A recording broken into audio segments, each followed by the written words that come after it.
Hi, welcome to the intermediate class at the LHS Club. My name is Trey and I'll be teaching for today.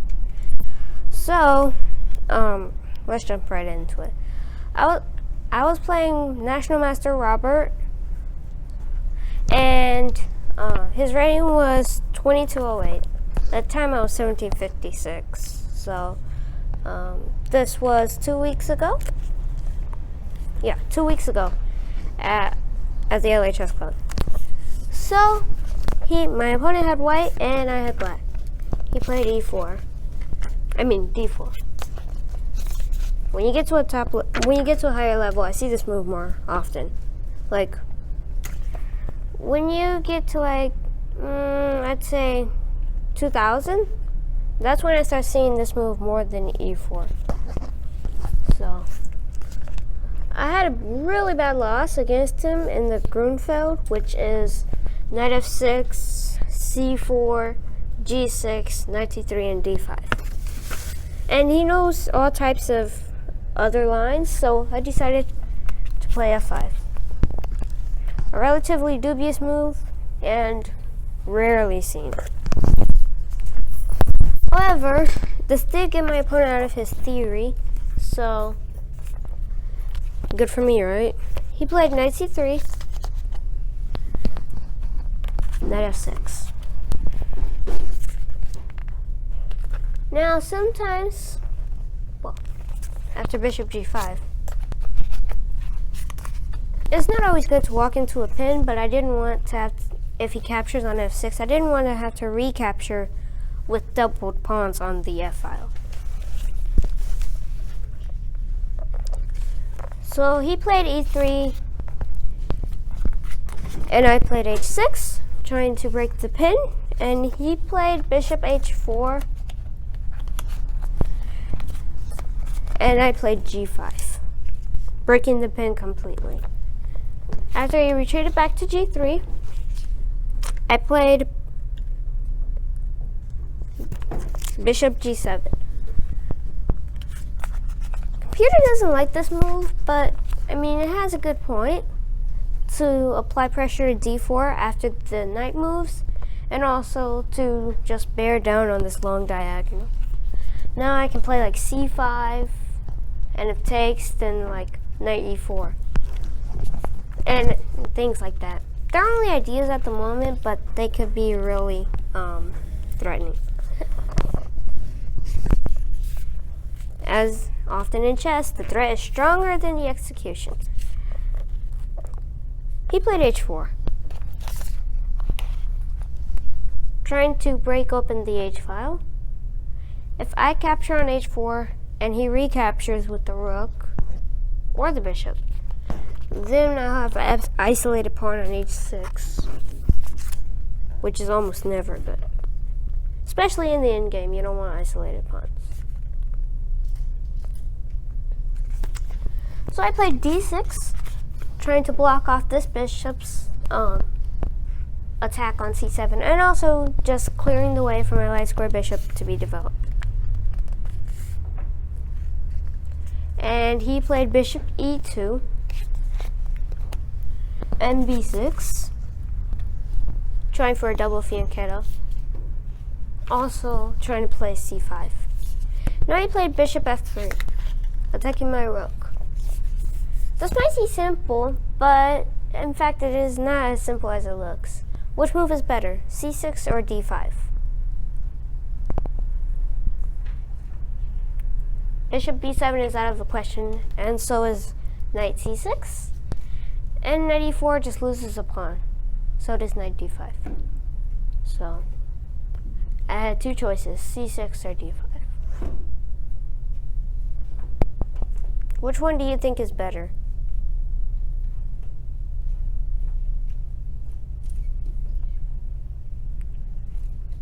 I took a shot of that, I think D6. C6? Yeah. Okay. C6 is okay. Any other suggestions?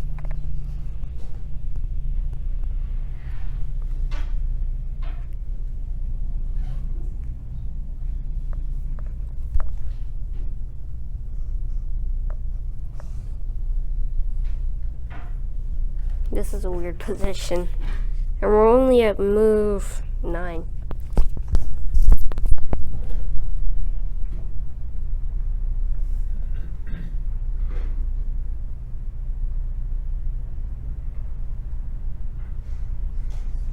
D5.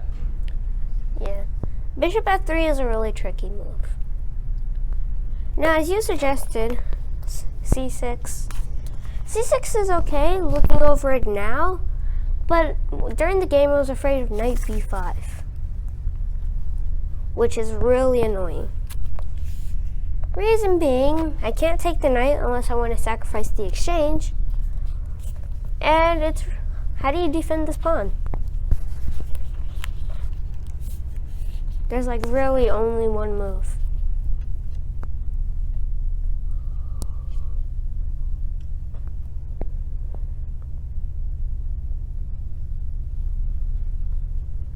Bishop f8. Exactly. Bishop f8. And the position is crazy. I have moved my bishop from f8 to g7 to move it back to f8. And I have only one knight developed. All the other pieces are on the back row. As National Master Rubin would say, black dominates the first rank. I didn't like this position because I didn't like the lack of development. So, I chose d5. And then we traded on g5. And traded on h8.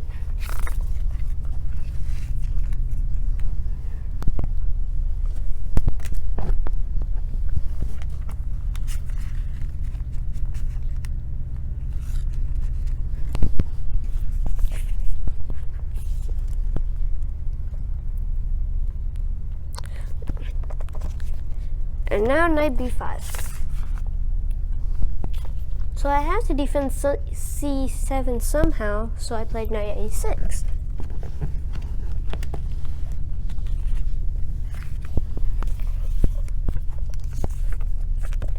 Just simply developing and defending. And now he played c4. And I played g4. Trying to chase away that bishop. Bishop e2. Knight e4. Now the idea is, after I play c6, to defend the d6 square. So we play queen a4. And what's the threat?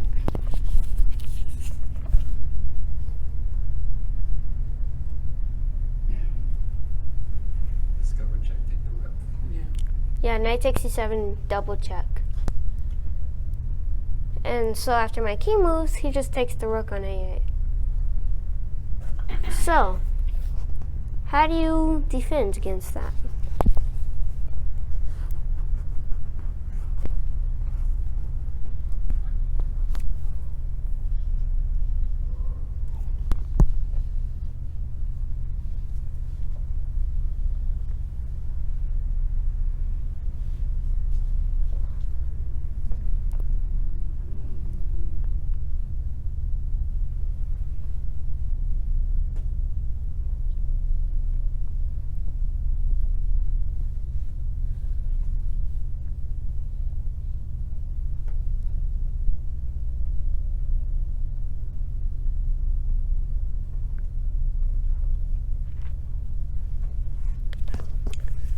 Well, it's actually rather simple. C6 is one way.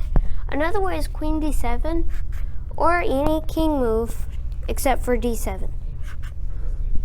So king f8, king e7, or king f7. But here I played c6. Guess what? This is a mistake, actually. White has a little tactic that wins a pawn. At least. This is a 2-move combination, with the third move being white regaining his material. It's really very simple. It's a sacrifice.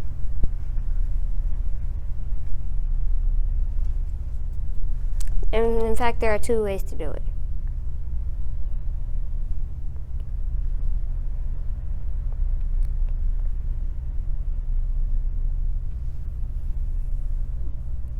Knight d6. Knight d6 is one. And actually, that's what he played. Now, what's the other one?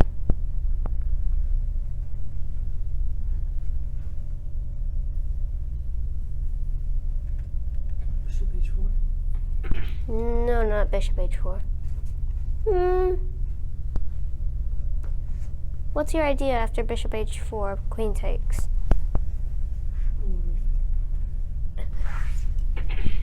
No, the other one is knight c7. And actually, I prefer this now. Because you're attacking the rook, and if knight takes, queen takes c6. But he did it the other way. And here, actually, I could have just let him capture on e4 or c8, but I decided to take that knight, which is really offensive. Like, I don't like knights all the way deep into my side of the board. So now it's really, the next move is rather simple. Bishop take. No.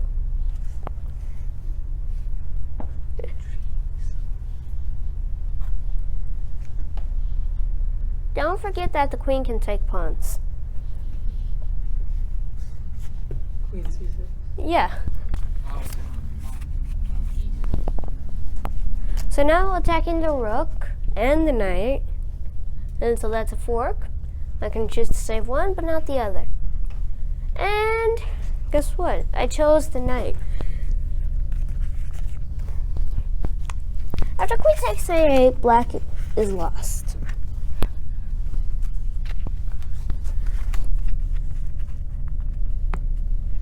And white is winning without a doubt. But luckily for me, and unfortunately for him, that's not what happened. I managed to somehow create enough complications to where he faltered.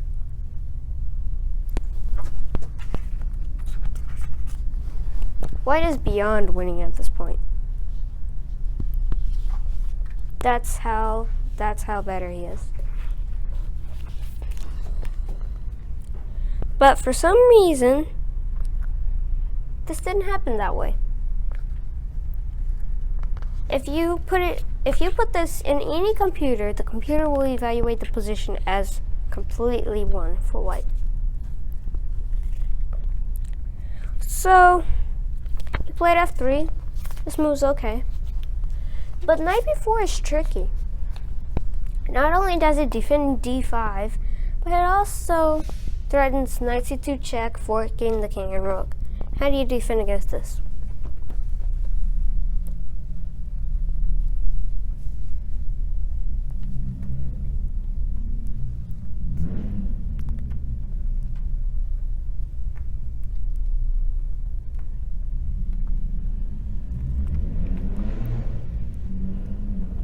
I mean, it's rather easy to defend against the threat, but the best way to defend the threat is not that simple after all.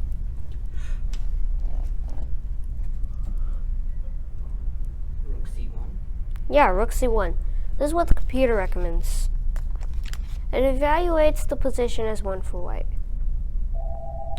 Of course, you could take the a pawn, but then after rook a1, knight b4 does not work because of rook a7. Exactly. Oh, yes. And that's kind of hurt. And white wins at least a piece from that. So after rook c1, I can't take the a2 pawn. I can't check on c2. If I take the c4 pawn, then the queen can get out. So overall, to put it simply, the position is lost. However, luckily for me, he didn't do that. He played king f2, which is a mistake. After king f2, engines say that white's advantage drops from winning to better, but it drops like 3 whole points. So it's like losing a piece. After knight c2 and rook c1, what's the best move for black here?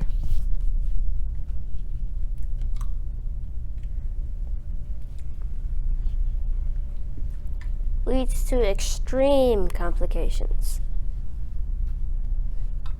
I thought white would be winning at the end, but turns out the computer says white is better, but black can salvage a draw.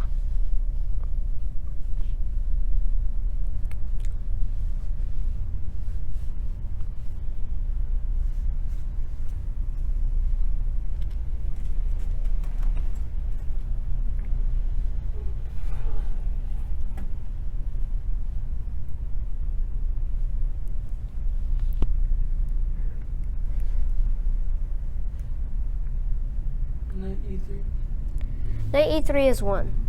The other one is knight d4, which I played. And actually that's the move recommended by the computer. Knight e3 is not really threatening anything. That's the problem with knight e3, and that's why I chose knight d4. Knight d4 doesn't have any concrete threats either, but at least you're threatening to take on e2 or f3. I should just take. He inserted a check first. Bishop h4 check. And here I played king f7.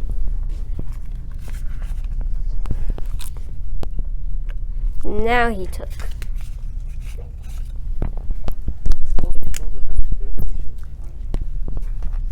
And now my bishop is resurrected. Finally gets into the game after 14 to 15 moves of complete inactivity. I didn't even touch my bishop for 15 whole moves and approximately 30 minutes. Robert was spending a lot of time here, so that might have contributed to his mistakes. However, here he played king e1. I can't say I like this move. Why? Why just pick up the knight for free? Now you could put this in any computer and it'll probably say white is better. But still, objectively the position is probably close to equal. And also practically. Well, objectively white is better, but practically it's not so easy.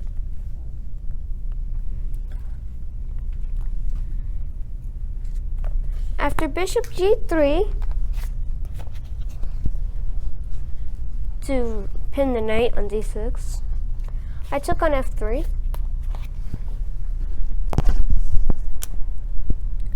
And he recaptured.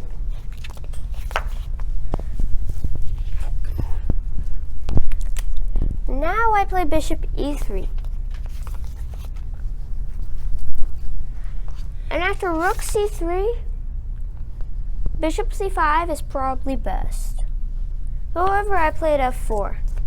A slight mistake. And now white has a combination that wins a piece. Alright.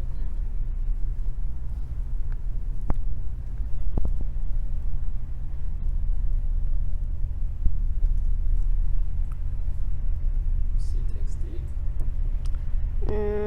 Oh, how about No. rook takes, bishop, pawn takes, then you push c5? No, you take it up.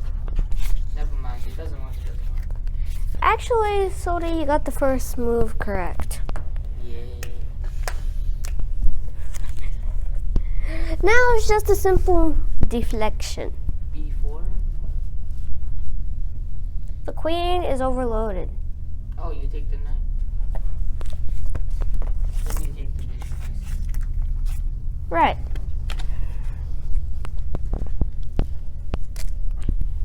Happened in the game, Trey? Yeah. Alright. Oops. You need help? Flying queen.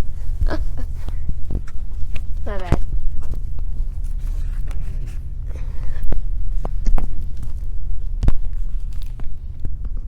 Something's not right here. No wonder. I had played d4. Oops. Yeah. So after all of this, I can actually at least get the position close to equal. Queen is rather in close proximity to the king, if I do say so myself. So queen takes pawn. Queen check.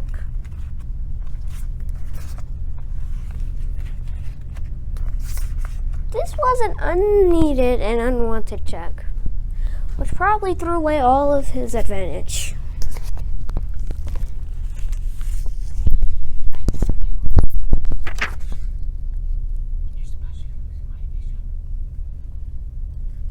F4.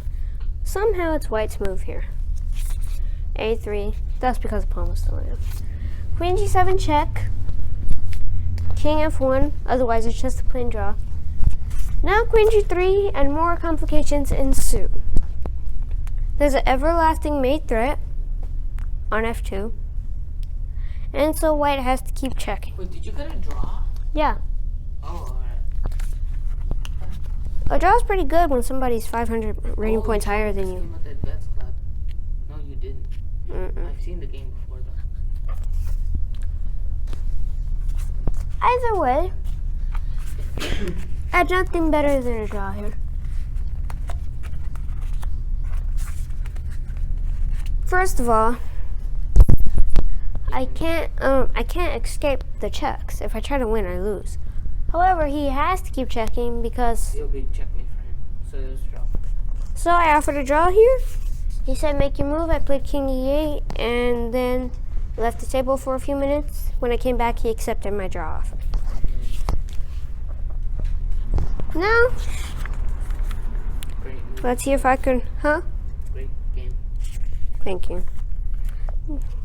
Now I think I can find some other games.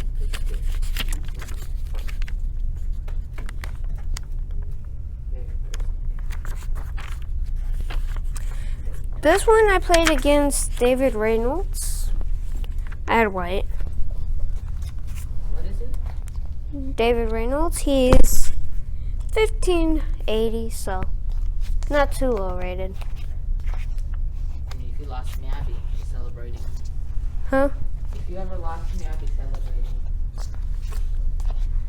Just This time I had white. So,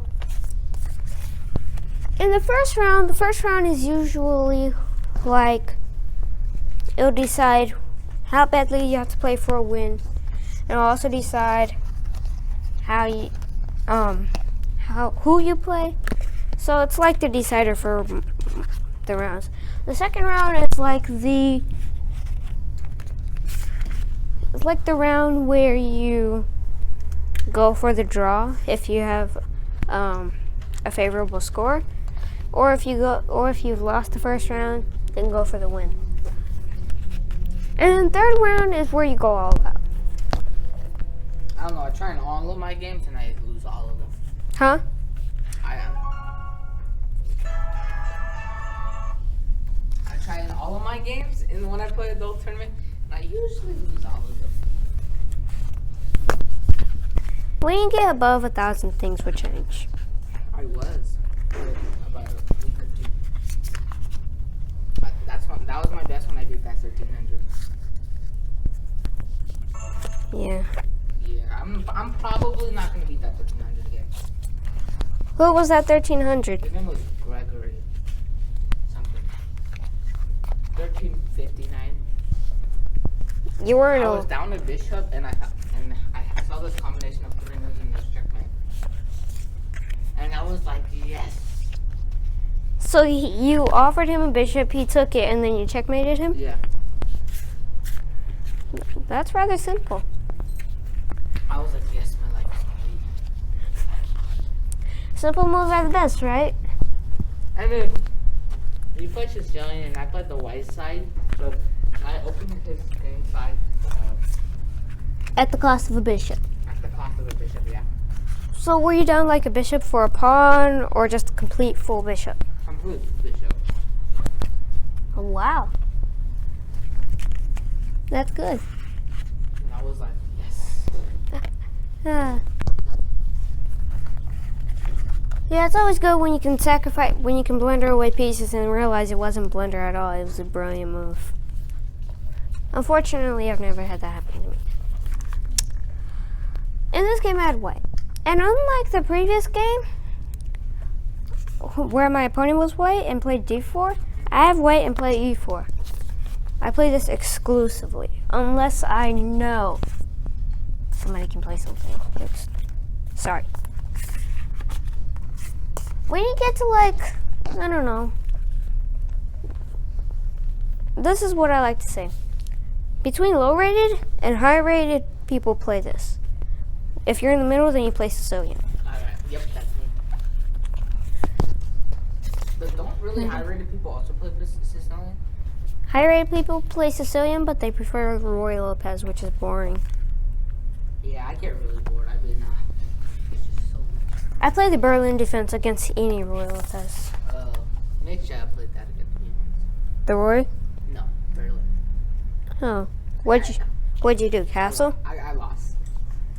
Against the if he ever plays knight f6 against the against the Roy Lopez, Castle. I didn't know what Roy Lopez, so I just played off. I remember reading a book that says Roy Lopez, so I just copied the first couple moves. And he played Berlin, and I lost.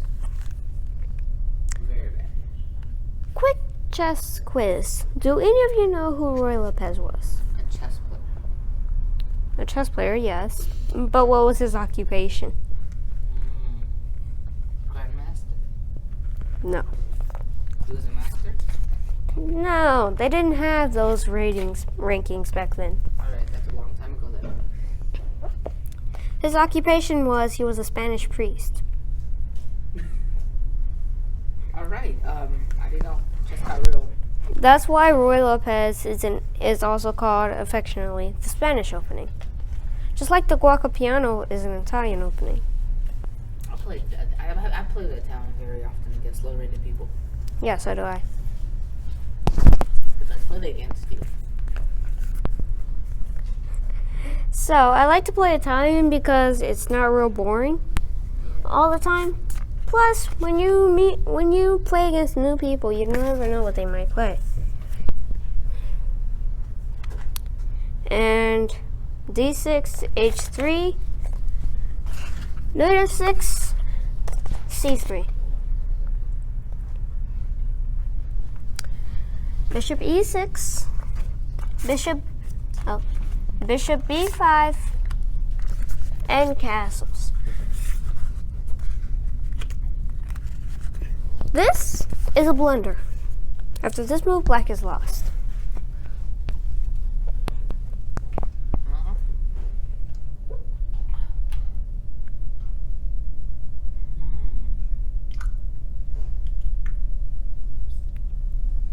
Let's think about this. It's a two-move combo winning a piece. Combo, you say.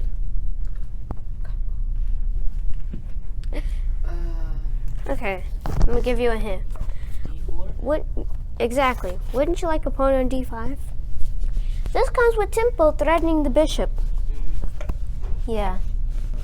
I was thinking because I played this a lot, except they later play h6. Very familiar with this position. Yeah, d4 wins a piece by force. He played a6. Bishop takes. Oh, you take the bishop. And now I take the bishop. Triple pawn. Pretty, personally the worst pawn position. No, quadruple pawns are worse. Is it possible? Quadruple pawns are possible and really hard to achieve. If you ever had a position with quadruple pawns, then you deserve an applause. And no, I was not joking. But yeah, quadruple pawns, I have never seen that in any Grandmaster games. That's how hard it is to achieve. Anyways, he took on e4.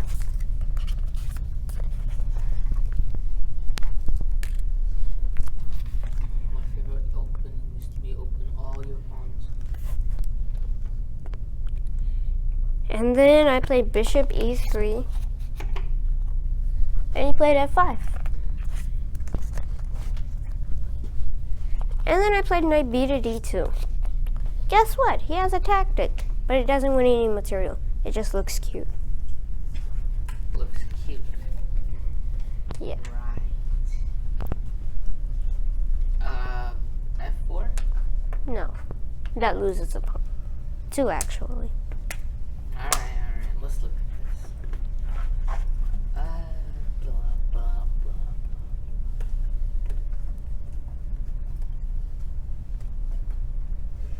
blah. Bless you. Bishop d6. d5. No, not bishop d5. The tactic is knight takes c3. Pawn takes. Pawn takes, and now f4. In other words, he found a really cool way to trade pieces. Oh, well. Yes, not. Here, I played knight e4. And we traded, well, not really traded, but he took my bishop and I took his pawn.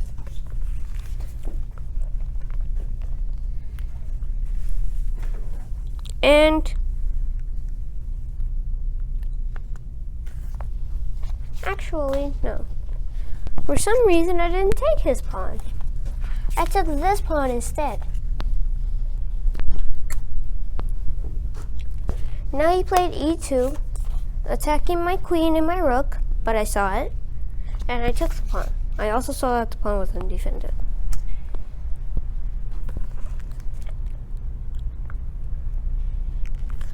So now he took on d6, and I played rook f to d1, because I want my other rook to occupy the b file.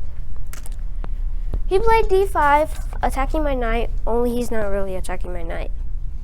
The pawn is pinned to the queen. So I took here instead. Instead of moving my knight, I took his pawn. And he played queen h4, attacking my knight, but I saw it. And then I played knight to c5.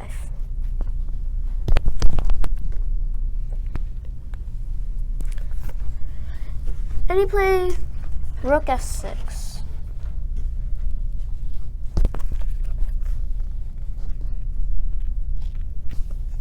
So I played knight f3, thinking to win a piece, but I played queen h6,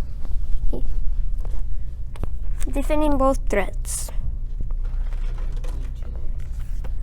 So I took rook takes, queen d2, offering a queen trade, but he didn't take it. Instead, he played queen f6.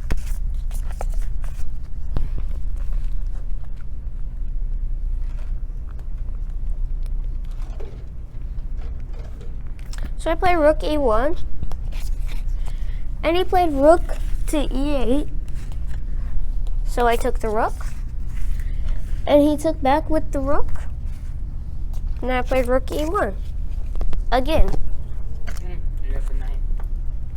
Oh, you're making this 1500 look easy to beat, which is I can't. Well, he played h6. So now I play rook takes e6 again. Yes. Queen takes. And he tried to claim a draw here, claiming that I had taken his rook twice on the same square. Of course, that's not a rule in chess, so the draw offer was declined. Just kidding. Rook d4. I played d4. queen e3, and he played queen d6. Now knight d4 forces a trade of queens. Yay! How is it trading queen? Well, I'm threatening to check on e6, and if he avoids that, I still check him on e6 and win his pawn. Of course, he could avoid it with king f7, but I still trade, and I don't want to. Anyway, C5, Queen E6 check, capture, capture. He pushes. No, he doesn't push. No. After capture? Well, he does push, but this one is dead. Yeah, that's what I was trying to do. Oh, okay. C4, knight F4. Would you have traded your knight for 2 pawns if it was possible? If it was possible in this position, well, the pawn ending is winning for me, so yeah. However, I prefer to trade the knight for 3 pawns. A little pushy. King F7. So now, I took on D5, and after King E6, Knight E3, the consolidator. I forced win the C4 pawn, so he resigned. Of course, this was all simple chess, but simple is best, right? So, You make beating a 1500 look so easy. yeah, I wish. Yeah, that's struggle. It was actually harder than it looked.